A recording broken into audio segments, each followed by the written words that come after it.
ఇంట్లో ఏం జరిగింది ఆ రోజు? ఏం జరిగింది మేడం?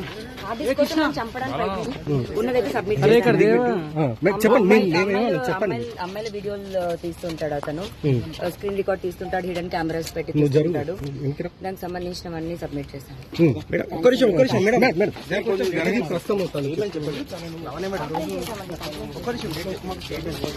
కంప్లైంట్ చేశానండి. సబ్మిట్ చేశానండి. మనం చూసి కూడా లావణ్యాన్ని ప్రస్తుతం స్టేట్మెంట్ ఇచ్చిన తర్వాత ఆమె ఇక్కడ నుంచి పోలీస్ స్టేషన్ వెళ్ళిపోయింది.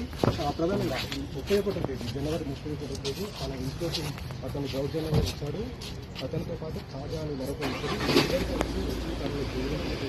పాల్పడ్డారు. ఛార్జెస్ కావాలంటే కూడా కూడా ఆమె ఫిర్యాదు చెప్పడం జరిగింది. అదే విషయాన్ని ప్రశ్నలు చెప్పండి. అదే చెప్పండి. ఒక నిమిషం ఆగండి. మీరు ఇది చిన్న విషయం కాదండి. ఇప్పుడు ఏదైతే బర్స్ట్ అయిందో 2 ఏళ్ల క్రితం జరగాల్సిన కేసు ఒకటి, అప్పటి నుంచి కేసు తప్పుదో పట్టించడానికి నా పైన 7 కేసులు ఇవ్వాల్సి చెప్పాల్సి వచ్చింది. నేను ఖచ్చితంగా మాట్లాడతానండి. నాకు టెలిఫోన్ కాల్స్ వస్తున్నాయి. వన్ డే ఆగండి, నేనే వస్తాను బయటికి.